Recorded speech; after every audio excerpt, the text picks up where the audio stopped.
The other two more immunoglobulin classes are left. One is immunoglobulin E, another one is immunoglobulin D. So first we'll see what are the characteristic feature of immunoglobulin E. So as you are, I think all of you are clear now why it is called as E. It is called as immunoglobulin E because it has the amino acid sequence which is epsilon. Because of the epsilon amino acid sequence, it is called as the immunoglobulin E. The concentration of immunoglobulin E in the serum is very less. It will be usually less than 1%, and the exact concentration is 0.3 microgram per ml of the blood.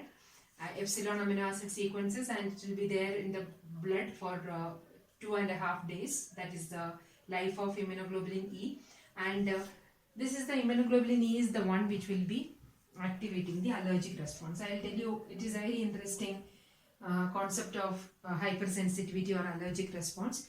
Whenever your body encounter with an antigen which causes allergy, antigen which causes allergy is called as allergen. When your body encounter with an allergen, your body's immune system gets activated. Overactivation of the immune system will be there, that lead to hypersensitivity. From the term itself, we will understand that the immune response will be hyper. So hypersensitivity reaction will be there. The product of the hypersensitivity reaction is immunoglobulin E. So remember one thing, when your body is encountering with an antigen or allergen for the first time, don't think about antigen.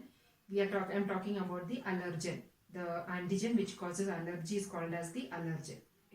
Imagine that you are allergic to some of the food items like seafood, or some people are allergic to peanuts, some people are allergic to milk. There are many food allergy, people with food allergy, there are so many people. Okay, so first time when they are consuming this peanut, your body's immune system will identify it as a foreign, and it will start processing it, and body will start producing immunoglobulin E. But during the first consumption of this particular product, food product or any other thing, like some of the medicine also will be allergic. So when you are taking it for the first time, there will be very mild reactions can be seen, like little itching or redness will be there, and it will be cured very soon. But second time when you are taking the particular food for the second time, you can see that a very painful allergic reactions will be there, like completely the body will be itching, and inflammation will be there, redness will be there, and you feel like breathlessness. All those things can be seen in the second time when you are exposed to allergic response. So that second exposure to the allergen, that activates the immune system with the help of this immunoglobulin E. So that is what I am going to explain now. The main function of the immunoglobulin E is it activates the allergic response. First time whenever your body encounter with the antigen, as I told you, immunoglobulin E will be synthesized, and those immunoglobulin E will bind to the receptors which are present on the mast cells and the base of it. In the diagram I have given the mast cell, or you can put a slash and write the basophils also. So basophil and mast cells, they have a receptor. That receptor is called as the immunoglobulin E receptor. Okay, so whenever immunoglobulin E is synthesized in the body during the first exposure to the antigen, the antibodies will go and occupy on the receptors which are present on the mast cells and the basophil. Okay, so they will bind there, and they'll be sitting there. Next time when your body is exposed to the same antigen, we'll take the example of a person who is allergic to some seafood or mushroom. We'll take the example of mushroom. A person is allergic. First time when he consumes mushroom, antibodies will be produced, and he will have little uneasiness will be there, and he will not realize itself that he is allergic to mushroom. After a month, or after 6 months of time period, or after 10 days of time period, when he is consuming mushroom for the second time, since your body has immunoglobulin E is already which is synthesized, which will occupy the mast cell and basophil, when it binds to the receptor, they can be there for a longer time. That is the you can say that that's a wonder of this immunoglobulin E. The life of immunoglobulin E is 2.5 days, but once it binds to the receptor, it can be there for many days or months, sometimes for years also it can be there. So second time when you are consuming the same food item, or when your body is encountering with the allergen, what exactly happens is this allergen will bind to the antibody which is there on the mast cells and basophil. Clear? Mast cells and basophil are occupied with the IgE receptor. IgE silently they are sitting there. So when this allergen enters into the body for the second time, directly the allergen will bind on the immunoglobulin E. So as soon as it binds there, usually when it is allergen is not there, they are sitting there without any problem. They are not creating any violence there. They are just sitting there. When you take the antigen or allergen for the second day or a second encounter with the same allergen for the second exposure, and allergen will directly bind to the immunoglobulin E because it has the binding allergen binding site is there, so it binds there. Immediately it will activate the formation of histamine within the mast cells and basophils. Histamine will be secreted, or it will be overproduction of the histamines will be there. Once histamine accumulate inside the basophil and the mast cell, histamines will be released out. The process is called as the degranulation. The granules which are there in the mast cells and basophil, which are the histamine granules, that will be released out. And these histamine granules which are released out, that will cause the hypersensitivity reaction. Okay, so this will cause the hypersensitivity reaction. Clear? This is how the allergy happens. So immunoglobulin A is the one which will be activating the allergic response. First time when your body is encountering with the antigen, antibodies will be produced, and those antibodies will not create a big problem in the first encounter with the allergen. They go and bind to the receptors which are present on the mast cell and the basophil.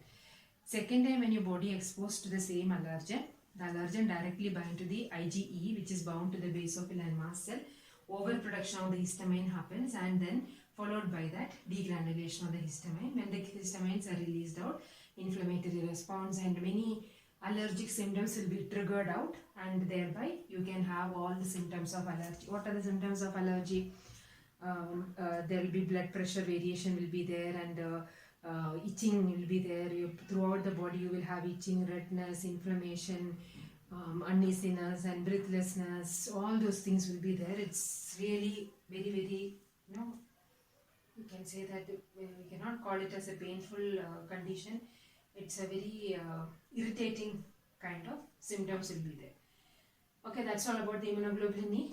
Important point to remember, as I told you earlier, two antibodies don't have a hinge region. One is immunoglobulin M, another one is immunoglobulin E. So this is the important point, you have to highlight it. Immunoglobulin E does not have any hinge region. Clear? That's all. 0.03 microgram per micro-ml, epsilon amino acid sequences.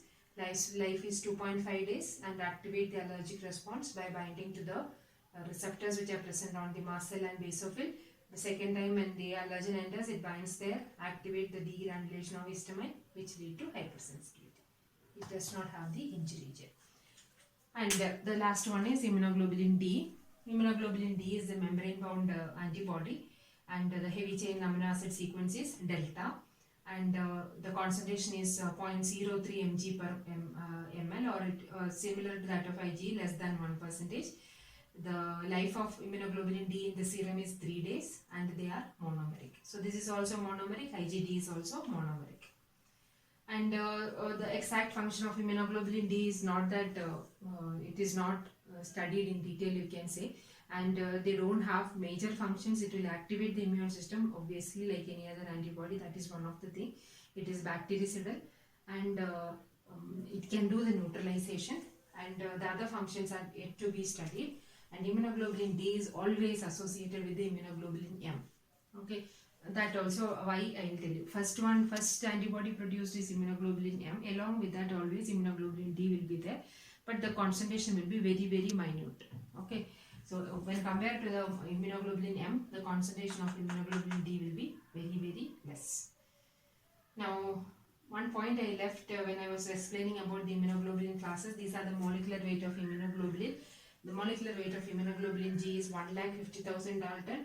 Immunoglobulin M, it is 1,80,000. Immunoglobulin A, 1,60,000. Immunoglobulin E, 2 lakh. And immunoglobulin D, molecular weight is 1,85,000 Dalton.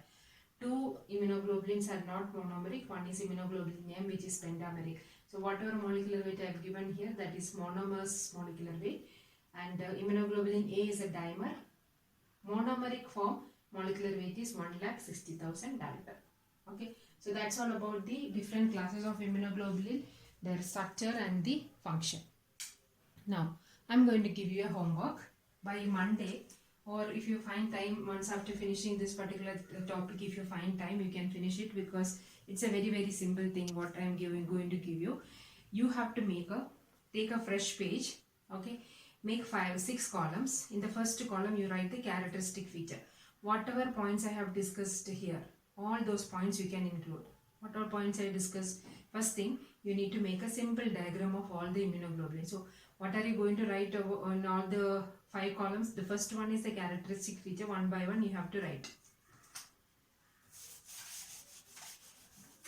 You are going to make 1, 2, 3, 4, 5. This is for immunoglobulin G, immunoglobulin A, immunoglobulin M, E and D. Here you write the characteristic feature. First thing is structure. Make a simple diagram of immunoglobulin. G is like this, A is dimeric, M is pentameric.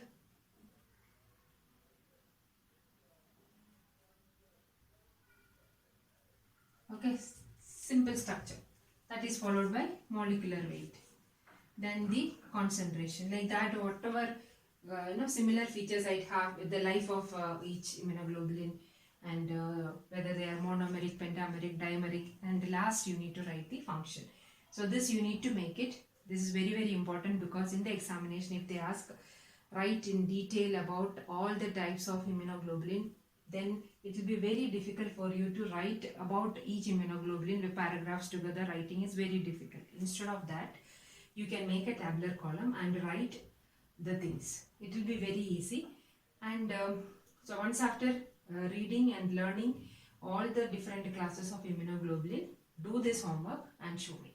Okay, so whoever can finish it by once after finishing this class, you can do it, or by next Sunday evening or Monday morning, I want to see the homework. Okay, please go through it. This is a very important topic. Take care.